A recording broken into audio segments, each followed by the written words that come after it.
Howdy everyone, this is Johnny for Johnny's Car Care and Reviews to check out the new 2024 Ford Ranger.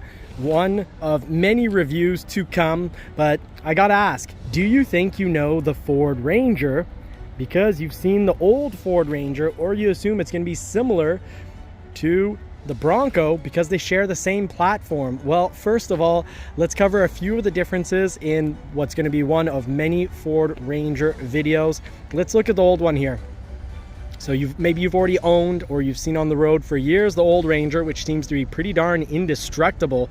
There's a huge difference in size. You can see the front hood going up to only the license plate bracket on an Escape. And well, the new Ranger in XLT form. Keep in mind, all Ford Rangers come now standard as Sport, XLT and up. So XLT Lariat, they come immediately as Sport. If you want that chrome, you've got to pick it as an option. But this is a huge wild track Bronco on 35-inch tires beside it. And look at this size comparison. That Ranger, in my opinion, is looking huge. Please drop a comment. Do you think the new Ranger is huge? Is it big? Did you realize it'd be this big? Look how wide that is. The Bronco, we all know, is incredibly wide. So much wider than a Jeep Wrangler. So much wider than a Jeep Wrangler. But the height of that hood and the width of the vehicle, not much difference here. The new Ranger is wider and higher.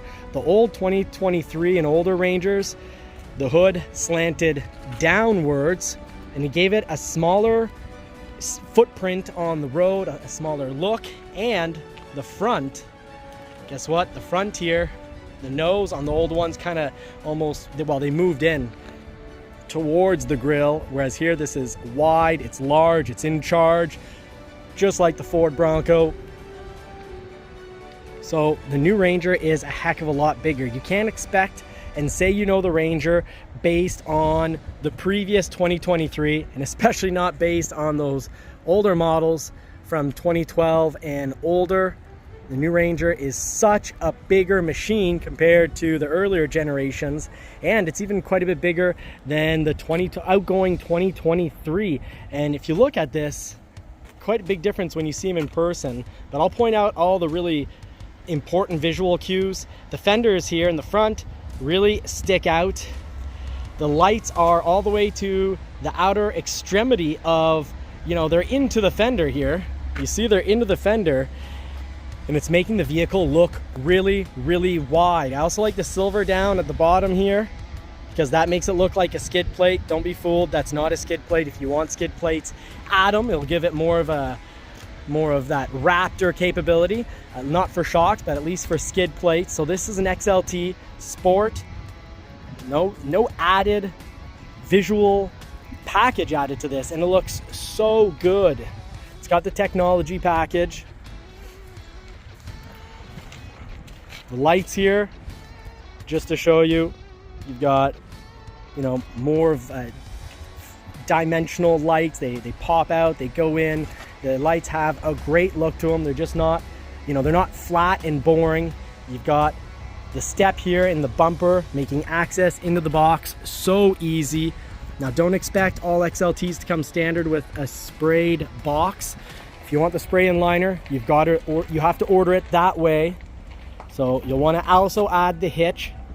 You have to add the hitch, it's not standard. 2.3 liter, still waiting on news on when we will get a 2.7 and what trim level. We're reading it, the 2.7 liter only on the Lariat model. If you go on Ford.ca right now, by the way, this is 55,800 Canadian as it's built, but on Ford.ca, it's only under the description of the XLT that there's a memo, a little asterisk and a note saying that the 2.7 liter should become available for ordering spring of 2024. So I don't know if we're going to get it for the 2.7 liter for the XLT. The 2.7 liter might only be reserved for the Lariat. We need to find that out. Or will they in the end have it, let's say, for a new model like a Wild Track? I know they're gonna, it looks like they're gonna have it for the Lariat.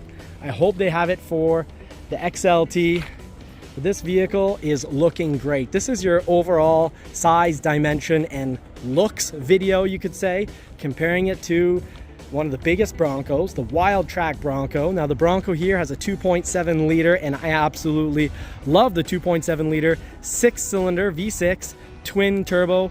The reliability, I'm not worried at all about the turbos. Long-term durability and longevity is going to be fine on these turbos because you have both direct injection and port injection. They're not going to have carbon buildup. I expect this engine to last easily 300,000 kilometers. Now for the 2.3 liter that's in this, it has direct injection only. Mind you, they've done a lot to mitigate the negative effects of carbon buildup. So, you know, this isn't version edition 1 of the engine. That goes back to 2015 or 2016. Think of, you know, the Focus RS and the Mustang 4-cylinder coming out around 2016. So we're not on the first edition. I don't expect reliability problems with the Ranger because we haven't seen any. Remember, this has been out since 2019. There's some 2019s out there with a ton of mileage, and we're not seeing all sorts of failed 2.3 liter 4-cylinders. I have faith in this engine, and I am loving the style on this vehicle. I think they did a really great job making it a whole lot bigger than it used to be. Whole lot bigger than a Mach-E, and yes, smaller than an F-150, but I think it's perfect. I've parked the personal Bronco, our channel's vehicle right here, right beside it. It's really impressive to see that the height is almost, look at this. The fenders, it's not a huge difference in fender height. We're talking about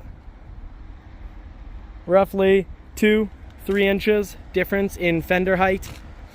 The nose does slant down a little more on the new Ranger than on the Bronco, but at least now you can know what to expect, because guess what, there are not a whole lot of these Rangers on lots, and you know, all our first Rangers coming in, they're all ordered for clients, so they're not going to be on lots for very long. They're going to be here, and then they're going to take off with clients. You know, they're all coming in with that green window sticker, green meaning customer order. So I want to show this to you, and I can tell you, like, subscribe, share the material, and don't forget to turn the bell notifications on, because I will be back as soon as we have one in inventory. I will go out and test drive this vehicle and go through all the pros, the cons that this vehicle has to offer. Now, I've been playing around the 2.3 liter in the Bronco, a Big Ben on standard tires, and I can tell you it's ample power. And a Ford Ranger, I've driven them since 2019, ample power at the 2.3 liter and a surprising good amount of sound from the engine. Now, some of you won't like having extra sound from the engine, but it's not a quiet little 2.3 liter, and it doesn't sound like a cheap 4-cylinder either. It is a 4-cylinder, but it doesn't sound cheap. It's not an annoying noise.